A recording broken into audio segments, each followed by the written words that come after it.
Hey guys, here we are. This is Başak. Hey guys, this is Kate. We are here. Hello. I am so Hello. excited about today. I think I say this in every episode, but I am extra excited today because Yes. this is going to be a fun one. Jacob, could you please turn your camera on? We have a great guest today, Jacob Scheer. Hi, Hello. Hi, everyone. Hello. Hello, Jacob. so lovely to see you. Great to be here. Great to be here. Wonderful. I'm going to do a little introduction. Hopefully, I'll do it justice. Jacob Scheer is a spiritual explorer, comedian, and PR professional whose path resists definition. A Princeton graduate, he was once haunted by a question: is life just about achievements or something deeper? His search led him through Hasidism, Sufism, yoga, and vibrational healing, where he met his teacher, Jonathan, who helped guide his transformation.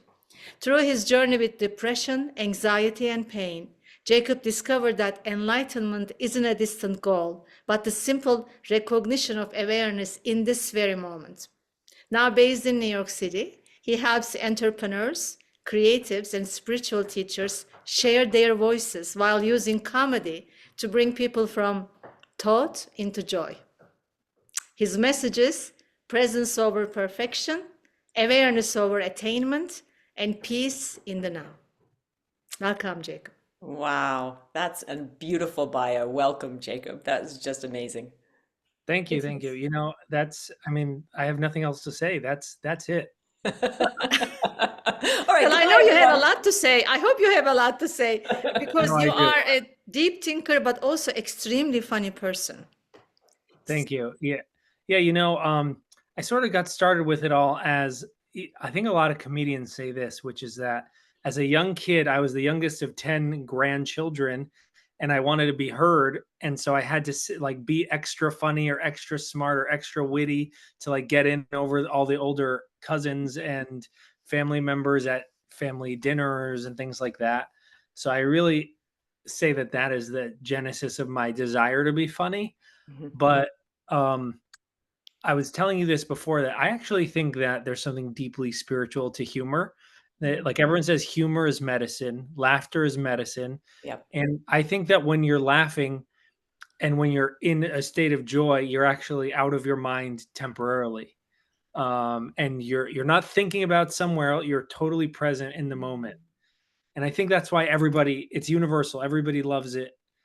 And that's why people are willing to go to a comedy club, which is not the greatest place. You wouldn't choose to be there on your own, but for the chance to laugh and temporarily get away from it all, to be present, I actually think it's actually a form of spiritual practice. I So, love it. I think you're very absolutely right. It's amazing. And did you do this being a comic or being a comedian came before your anything spiritual? Is that correct? Yeah. So I started this when I was like 19 years old, and I was performing first in my school. I was, as you said in my bio, I attended Princeton. So I was always having a chip on my shoulder, having to prove that I'm smart enough, good grades enough, that I'm achieving enough. And then when I started stand up comedy, at first I did it because it was fun, but then I was like, oh, I got to achieve. I got to achieve. Like it was almost like an instinct. And I feel like so many people can relate to that, that like whatever you do, you have to, it's not good enough what you're doing now. You have to get more and more and more. And that whole race, like, is actually soul crushing. And um, so, yeah, I so bet a that lot of people just quit because of that, right? It's like being attached to achieving aspect of it. it's not just that, it's that it can also be a little cutthroat and people are punching down because I feel like comedy can either lift up or tear down. And so much of it is like making fun of people and trying to bring them down. Yeah. And when we were in Turkey, they asked me to do a comedy set and everyone was like, wow, that was so funny because you didn't have to like bring anyone down. And my rule is like, if the comedy brings people down, I don't want to do that. Like I want to lift people up Yeah. and just like have it be a good experience. So I'm just curious because we were together in Turkey this summer, and we literally made a request to you the day off. Can you do a little bit this evening after dinner? And during that afternoon, you came up with this whole material. And I was fascinated by that, your observation, because you talked about all the current things. So, what is your process? How do you write your jokes? Oh, that's a great question. So, kind of like a jazz musician can improvise, but they've practiced a lot. So, when you tell jokes a certain way, sometimes you can craft them to make them seem like they're in the moment or like I'm telling a story in the now, but really maybe I thought about it before, or this is an observation I had at one point and then I wrote it down and now is the perfect time to deliver it. And so, um, for instance, like some things I thought about when I was joking about my relationship with Jonathan, these were things I had talked about in session with him before, but now when I'm saying it in the stage, everyone's like, "Wow, he just came up with it just right now." Yeah. But so I think it is a talent to like remember things, write them down, make it into a joke format. Um, but how do I come up with material? First of all, um, a lot of my comedy is based on wordplay, like taking a word that sounds like another word, and then I think everyone thinks that's funny because as you know from studying ancient texts, words have deep meaning. The sounds of words have meaning. So I think there's a lot of funniness in how you can take one word and then like swap its meaning very quickly, and I think it's all just a device to get you into a state of no mind very temporarily. And I didn't say this in the bio, but Osho was also a big inspiration of mine. And Osho has a 700-page joke book which I gave to Jonathan as a gift, Yeah. and he used humor as this device to get people out of their mind as well. I think maybe that's even where I heard that, and Yeah. that he would intersperse jokes into his discourses. And I just thought that was so funny. And And is part of that, is it the surprise? Isn't it partly when you surprise people by yeah, turning the things around or changing those words, and that's when you catch us, right? Is yeah, it's that like slipping on a banana peel. Like you think that I'm a big human and this is a tiny banana peel. There's no way this tiny thing could get this big human down like this, yeah, but it does. And I think that's why that's funny. yeah, And yeah, so, like, I wouldn't think that the word yoga and talking about like I did frozen yoga with my Long Island aunt. She's talking about the frozen yoga, yeah. and I was like, "Did you go to Alaska to do the frozen yoga?" Or it's it's. I think there's something funny about that. Um, Now, are you ever afraid when you step on stage? Do you ever have fear when you first started, maybe? um, well, Jerry Seinfeld says that every time he gets on stage, including now, he always feels fear. I'm always in a state of fear at all times. So I'm always in a state of social anxiety. You're So so it's like, honest. I'm like, okay, now it's just a new social anxiety moment. Okay, whew. I gotta do the thing that I do all the time is like do some power breathing, Yeah. some kalabati. Uh, Yes. But you are very observant and you're very observant, especially around yoga, because I think you've been around yoga circles and you practice yeah. yourself. And so, why is that especially attracting you? What is it there for you? First of all, it's great stretching. I used to have all this back pain in college, maybe because I was like hunching over computers, but I think in essence, the reason I was depressed and in pain a lot was because of my mind, right? Like I was viewing everything so harsh, so life or death, so serious. And that really manifested in my body. And then through working with Jonathan and working with yoga, I realized the mind and the body are talking to each other. They're not two separate things that have nothing to do with each other. In fact, they're very connected. Mhm. And so yoga really helped me with that. But I think the funny thing is so many people take yoga so seriously, Yeah. which in the one hand, like there's discipline involved, but at the same time, like, oh, I didn't do the yoga poses hard enough or whatever. I think that's hilarious because that's like not the point. Not Um, at That's not the all. point. I had Yeah, once a friend of mine, or a friend, somebody I knew, said to me she thought that people who did yoga had no sense of humor. it's true. Or like vegans, right? Like vegans, like, oh, I'm saving the world. You're not saving the world. You're a bad person. It's like, I do not want to be around you. I'm sorry. Yeah. Um, Oh. like the militant ones. I used to be vegan myself, um, and it really did hurt my feelings when people were like, hey, like, you know, what's on your plate is food's food. And I was like, oh, that really hurts. But enough about my my miserable biography. I'll tell you this, What? that doing yoga, it's it is a chance to expand, right? Like when you smile, there's an expansion. When your body's expanding, I think it's all about expansion. That's what it's all about. Mhm. And if you don't mind, I'll tell some jokes, uh, Please. and then we could talk about them, and we'll see if it's funny. Um, I'm let me already just. laughing I because know, Yeah, I'm you're me already too. laughing. The thing is that I think one of my favorite comedians was called Mitch Hedberg. He died very young. He's sort of more of a cult classic. He's not like um, No. a big name, but he said you can't really teach funny, right? Like you can teach how to write a joke, but like some people are just born funny, or they're just born, and almost like how the Buddha says like suffering is part of life. Like people who suffer a lot, there's some funny quality to them, especially if like from the old country, like Bashak's mom, she's just so funny, right? Um, like, and it's not even what she says; it's just like a mannerism or a glance or this. And I think it's just when the funniness, what it is a recognition of like our true essence, like. And when they say like, "Oh, the light inside me sees the light inside you," well, also like the joy within me sees the joy in you, and so I think they're all connected. Um, but Sure. yeah, so I'm happy to share some jokes. Okay. Um, so dun, dun, dun.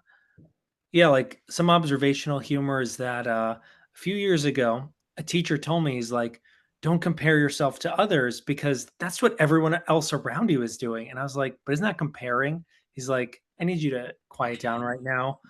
Um, yeah, so with Bashak, I've learned so many great things. She taught me like Sanskrit words, so many great Sanskrit words. She's like teaching me about Shakti. And I was like, why don't you call your yoga like Bashakti yoga? Or it could just be like Bhakti for short, um, which is another word.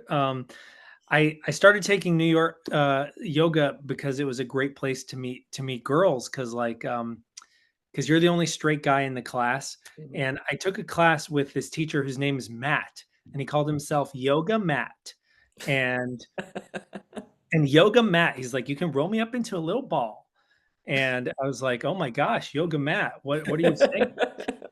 And he's like, you can take it on the go. And I asked a girl out once. She said to me, she's like, I really see the light within you. And I was like, okay, this is my chance. She likes me. And I was like, why don't we go out for some chai tea? I was like, she must like chai tea. And she's like, I'm really gonna have to process this request. Let me give me some time to process what you're saying. So I text her the next day, hey, are we meeting up? She's like, I really thought about it, and all the love you need is within you. Oh. I was like, "Are you rejecting me right now?" She's like, "Only if you reject yourself." What is going on? What is going on right now? She's like, "Take care, star child." I was like, "I'm never going back to yoga class." Um, Star Child? yeah, star child. I was like, "Ooh, I like this." Um, and uh, I thought it would be funny if like Donald Trump did yoga, right? Like he would just say like it's like nobody does yoga better than me, folks. I'm telling you, I'm probably the most flexible president in history. People are always amazed. They say, "How do you do it? How are you so balanced, so centered?" And I say, "I have the best poses: warrior pose, tremendous pose, strong pose." Let me tell you, when you look at my hands, everybody says it. My fingers, they're always in a perfect mudra. I'm in a very good mudra. Frankly, I think I invented this mudra. They say it's ancient, thousands of years, but I tell you, I do it better than anybody. They call it Janana Mudra, the gesture of wisdom. And I've got the most wisdom. My mudra tremendous. I'm I can't do meditating all the yoga ever again now. I'm so sorry. time. Yeah. Sir, are you doing yoga right now? Yes, I'm making America great again while doing yoga. All at the same time, I'm meditating 24/7. Melania, I said I love your yoga poses. I love your asana in the yoga pants. Oh, that was a little racy. Okay, so that was that was yoga Trump. Oh my God, my jaw hurts. That's a good one. Yoga Trump. Let me tell you, folks. Yeah, and it is like I'm in a good mudra now. I'm in a bad mudra. Good mudra. Oh, that's nope. Got to cut that one out of this. Tell We are your not head. that advanced yet, so we can't do it. This is like one take. Yeah, and Yoga Matt, he's got a good friend. His name is Guru Dave. Okay, Guru Dave, Yoga Matt, and we have our other Hispanic friend. His name is Kundalini Alfredo. Yeah, so those are my yoga theme jokes.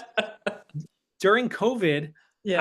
I was doing like virtual yoga and I couldn't find a place to do it. So I actually pulled off the side of the road and it was at by happenstance at my childhood synagogue. So I rolled out my yoga mat and I started doing the yoga in the parking lot. 5 minutes later, 10 minutes later, I hear police sirens come and pull up next to me. They say, "Sir, we got a call about you." I said, What happened?" They said, they said they saw somebody like doing child's pose. They thought it was Muslim prayers. I was like, are you guys dumb? I was not doing Muslim prayers. I was doing like Hindu prayers. Okay. What are you guys thinking? Okay. I wasn't praying to Allah. I was praying to Shiva. I was not sitting Shiva. I was sitting Shiva. Okay. Yeah. So, so there's a lot to unpack there, but Yeah, yeah, we can keep there is. going. We can leave it there. Oh no, no, you can keep going. Oh, keep going. You know, Yeah, we all need yeah, a little laughter, joy. What you said before Yeah. we resonates with do. me. Our teacher always says, yoga, like life, should be joyfully done. Mhm.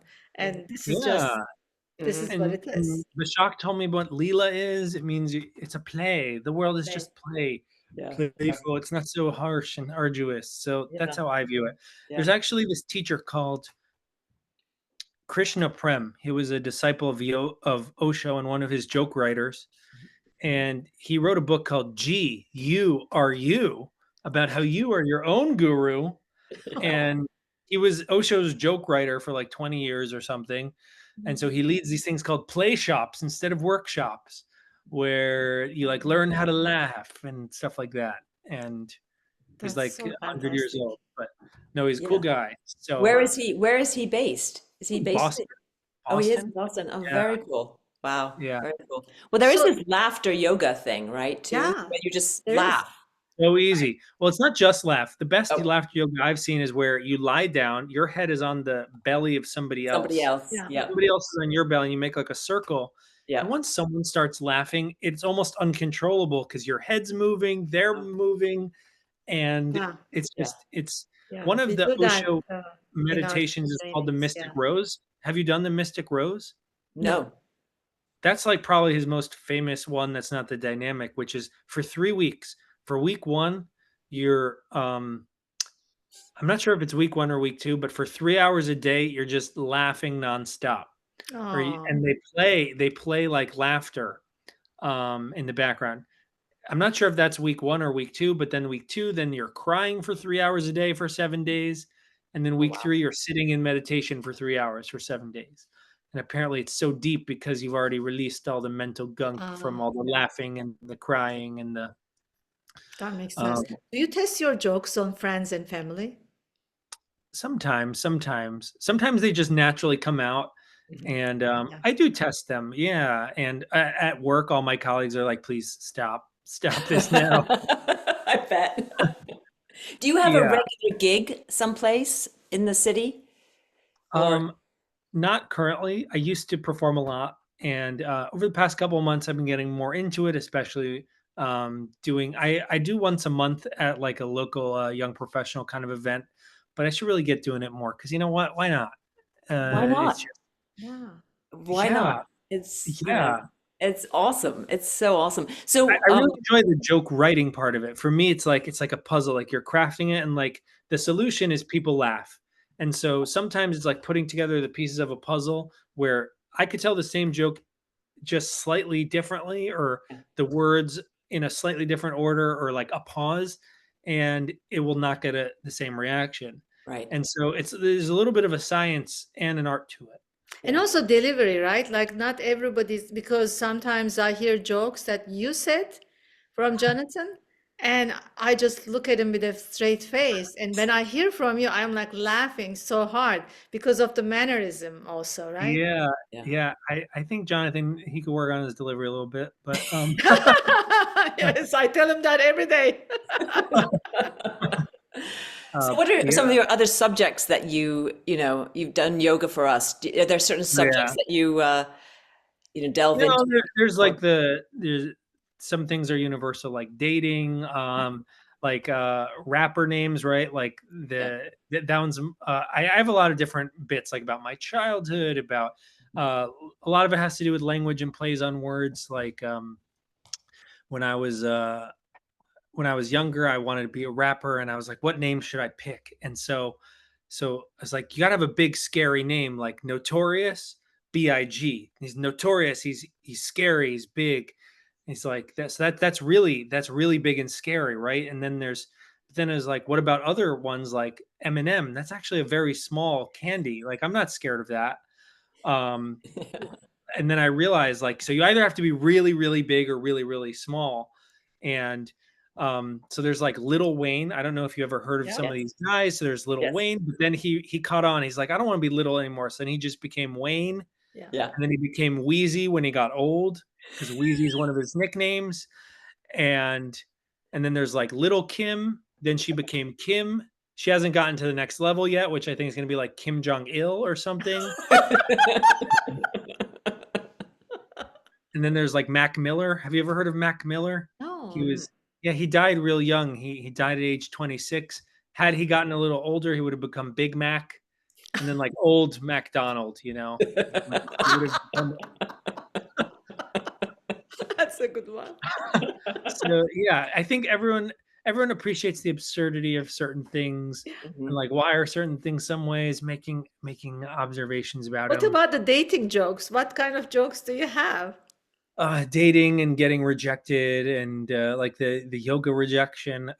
Because I mean, something similar to that kind of happened to me. Somebody wrote this long letter about how like the universe like didn't want us to be together or something like that, but it wasn't her saying rejecting me. It was some like universal spiritual energy saying the time wasn't right now. I was like, is this a rejection? It sounds very like poetic. Yeah, and like Oh, dating, yeah. um you have to it's like sometimes we're getting rejected. Like I was or applying to jobs, that I was applying to jobs once, and I got a rejection email where they said, dear everyone who didn't get the job, we're so sorry, but we knew you had uh many companies you could have applied to, but we thank you for applying to us. I was like, this is a job interview, this is not an airline. Okay, Yeah. you're not. So sometimes things in our life just you have to laugh, because otherwise it'll sting like, oh, I got rejected. But you have to laugh at it, or else you will be miserable. Yeah. So Yeah. it's like you have to force yourself to laugh sometimes. Or Yeah. like there's the old classic joke. So there's like this old tradition of Jewish comedy, because Jews were so persecuted. So to deal with the persecution, then you laugh. And so like the old joke is that an old Jewish woman is approached by a beggar who says, hey lady, I haven't eaten for 4 days. She's like, okay, well, force yourself, you know?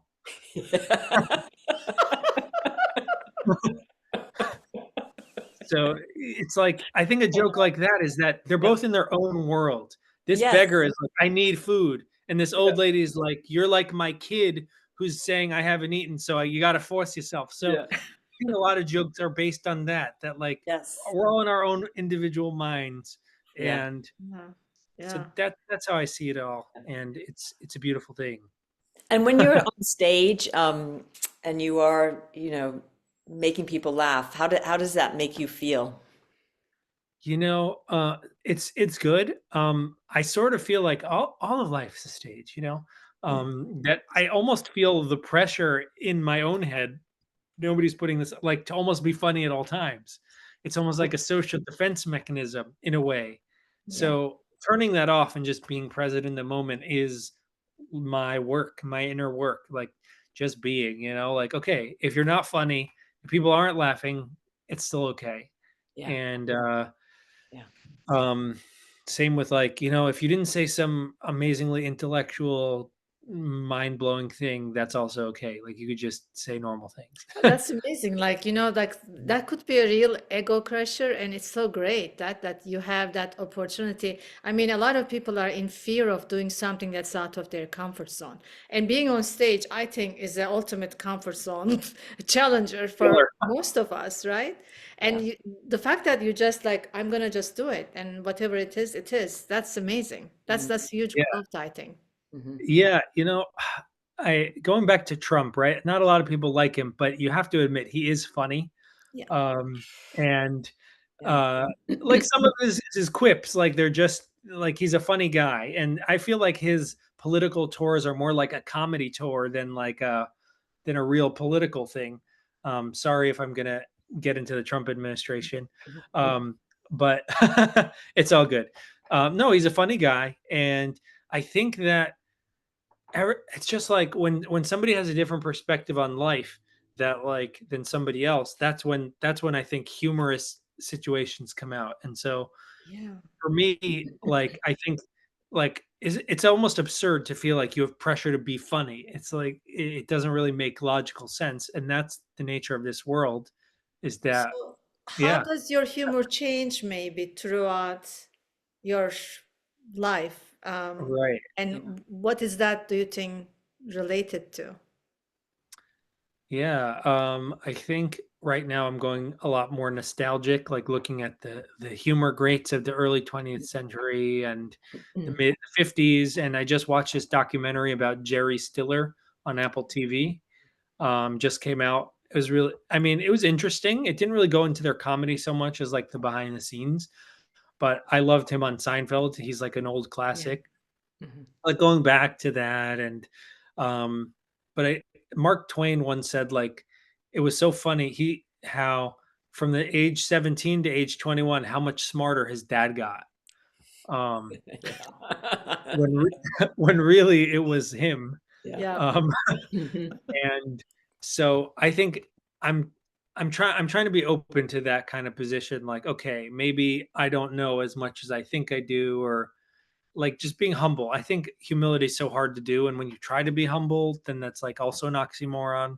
Right. Mhm. So, Mhm. but yeah. So as far as humor goes, I think to me, what's funny is word based puns and jokes, and stories that end in ways that are unexpected. And when you combine those two, it's like you want to have a punchline every like 3 to 5 seconds if you're like a really amazing comedian, like not a full punchline but like a mini joke or a mini pause, or Oh, so yeah. there's like a whole pacing to it. Yeah. Yeah. And You have this um famous joke that I can't get enough of. oh, Um, the ambulance Traffic one. accident. What's that? Yeah, the ambulance. The Yeah, ambulance. Is that's this a joke that this is your joke that you made up? I That's did not create this. This Oh, is you an didn't. old joke Okay. that a an old man gets into a car accident, and it's real bad, real bad. And some passerby pulls over, yanks him out of the car. He like collapses onto the floor. He puts a little like the guy wraps up a little jacket, puts it under his head. It says, "Excuse me, sir. Like the ambulance is on its way. Are you comfortable?" He said, I make a living." Yeah. Yeah. Yeah, because all he's I thinking about love is that money. joke. I just have He to tell doesn't. you that I have a client, and if she's someone that's listened to, and I always say to her, "Are you comfortable?" And she has that same. She She says, says that I same. make a Yeah, living. She she I does. does. make two. Oh, Yes. that's very I'm all cool. right. Yeah. Oh, Yeah. it Uh, caught on Yeah. already. It's very funny. It's very funny. Are you comfortable? Well, I only summer in the Hamptons, not in Switzerland. Right. Yeah, and I Love. mean, like all the folks on these yoga retreats are so amazing because yeah, what I love most about Bashak's yoga retreats, I'm gonna plug her right now, is that Please do. everybody on them is just like a normal person who wants to get away from it all for a week and like experience something deep rather than like some like person who makes their whole life about being on a spiritual journey, because sometimes those people are really annoying. um, when they're like wearing all their white robes and haven't showered in like months, and and like they're like constantly like using big words from the Bhagavad Gita, and they're insufferable. Um, so not that not that there's anything wrong with I that. thought there's, That's an old Seinfeld joke, right? yeah, I love that. So yeah, um, I my head is always like, oh my god, are we short on time? Are we good on time? We are actually, yeah, we are right on time. Wow. But Yeah. yeah. You're Oh a yeah, performer. so You know your timing. That's yeah. Yeah. amazing. But Oh and yeah, do you know actually about the light? Have you ever heard about the light? No. Ooh, this is a comedy insider term. So Oh. how does a comedian know when to get off stage? So the person who organized the show, they usually flash a light, whether it's in the old days it was a red light, but these days they usually just wave their phone, and that's called getting the light. And if you blow the light, which means if you keep going, you don't stop within like 30 seconds or a minute or two, they won't invite you back to the theater. oh wow. Well, you So will you be don't want to invited blow the back. light. Do not want to blow the light. I Don't didn't blow know it. that term. I You know love about, that. you know about blowing the light. But I'll say this: all these yoga puns are coming to me as we're wrapping up, which Yeah. is like, Go um, ahead. yeah, like you want to go to yoga class? Like I'm down, dog. You know, like Oh, I like dog? that. What's up, dog? An amazing yoga pose. You know, Yep. yeah, not shavas. Mikasa is Sukhasana. You know. Welcome to my that was the Guru Dave yoga mat jokes. Like, welcome to my class. Mikasa is Sukhasana. I might use that one day. I Yeah, love that one. Yes, one. I could take that too. Okay, All so right. this has been lovely. Om. Thank you so much for joining us, Thank for you. making us laugh. Yes. It's beautiful. It's beautiful It's having your beautiful. presence. It's beautiful hearing from you. And Yeah. we want to see you. So please, next time you are performing, we need to know Yes. this and we can post it. Yes. Okay, we'll do. We'll do. All Thank you right. so much. Thank you. Thank Thank you. you. That You're was welcome. so much fun. My cheeks do hurt. It's Amazing. lovely. All right. You want to do our Music off. Let's do some music. You can dance if you want. Oh, Jacob left. Jacob left. Oh, he's back. Thank you, Jacob. Thanks everyone for listening. Bye. Thank you, Bye, Kate. everyone. Thank you.